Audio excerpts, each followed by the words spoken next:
کل کچھ دوست احباب آپس میں بحث کر رہے تھے کہ ہمارا جو ہمسایہ ملک ہے اس میں جب لوگ مر جاتے ہیں تو وہ اپنے مردوں کو دفناتے نہیں ہیں، وہ جلا دیتے ہیں۔ تو ان کا حساب کتاب کیسے ہوگا، ان کی آگے پکڑ کیسے ہوگی؟ میں نے جب ان کو اس کشمکش میں پایا، میں نے فوراً سے ایک عالم دین کی ویڈیو یوٹیوب سے سرچ کر کے نکالی۔ اس میں جو عالم دین ہیں وہ بیان کر رہے تھے کہ سب سے اہم چیز جو ہے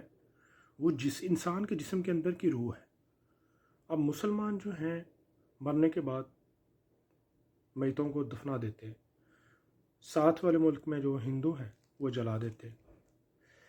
تو جو کام کی چیز ہے وہ تو جسم کے اندر روح ہے، اس کو تو فرشتے اپنے قابو میں کر چکے ہوتے ہیں، ان کا تو آگے جا کے حساب ہونا ہے۔ اس کے بعد جو عالم دین تھے انہوں نے فرمایا کہ آقا دو عالم صلی اللہ علیہ وآلہ وسلم کی بڑی پیاری حدیث ہے کہ جب روح اس دنیا سے چلی جاتی ہے، انسان جب دنیا سے وفات پا جاتا ہے، تو جو نیک لوگ ہوتے ہیں ان کی روح کو نیک لوگوں کی طرف لے جایا جاتا ہے اور وہاں پہ اعلان کر دیا جاتا ہے کہ فلاں بندہ جو ہے دنیا سے آ گیا ہے۔ اب اس کے جو پرانے رشتہ دار، دوست احباب، ماں باپ جو اس سے پہلے وفات پا چکے ہوتے ہیں وہ وہاں پہ موجود ہوتے ہیں، نیک لوگوں میں سے وہ اسے ملنے کے لیے آ جاتے ہیں۔ اب جب یہ سارے لوگ اس سے ملنے کے لیے آتے ہیں، ملاقات کے بعد یہ اس سے سوال کرتے ہیں کہ دنیا میں جو ہمارا فلاں رشتہ دار ہے، فلاں بندہ ہے، اس کا کیا حال ہے۔ یہ ان کو بتاتا ہے اور اس روح کو کہتے ہیں کہ اس روح کو اس ٹائم سب کچھ یاد ہوتا ہے، اپنا دنیا میں پیدا ہونے کے وقت سے لے کے اپنے ماں باپ کا نام، اپنے سب کی پہچان، اپنے جو بھی رشتہ دار اس کے دنیا میں تھے، جو بھی دوست احباب جو اس کے ارد گرد تھے، سب اس کو یاد ہوتا ہے۔ تو وہ سب کا بتاتا ہے کہ ہاں جی فلاں بندہ یہ کام کر رہا ہے، فلاں بندہ ایسا ہے، اس کی گزر بسر ایسے ہو رہی ہے۔ اور باتوں باتوں میں جو اس کے لوگ وہاں پہ پہلے موجود ہوتے ہیں وہ کسی ایسے رشتہ دار کا نام لیتے ہیں کہ اس کا کیا حال ہے۔ تو دنیا سے جس بندے کی روح وہاں پہنچی ہوتی ہے وہ جواب دیتا ہے کہ وہ بندہ تو بہت پہلے کا فوت ہو چکا ہے۔ تو اس کی بات سن کے سب لوگ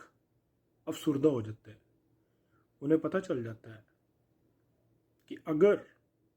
وہ دنیا سے وفات پانے کے بعد ہم لوگوں سے آ کے نہیں ملا تو اس کا مطلب ہے کہ اس کی چھانٹی کر دی گئی ہے، اس کو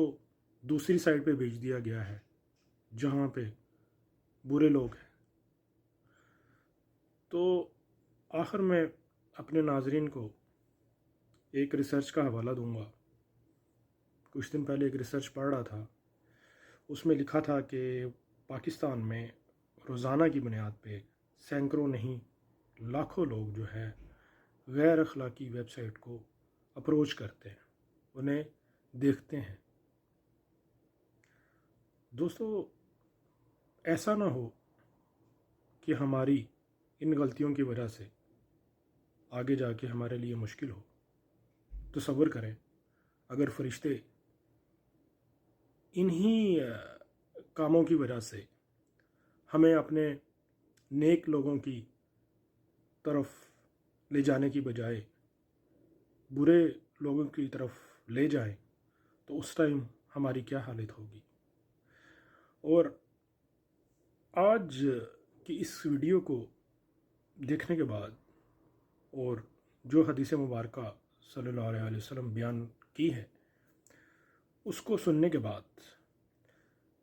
اگر 10 لوگ بھی جن کے موبائل میں ہاٹ سپاٹ ہے یا کچھ ایسی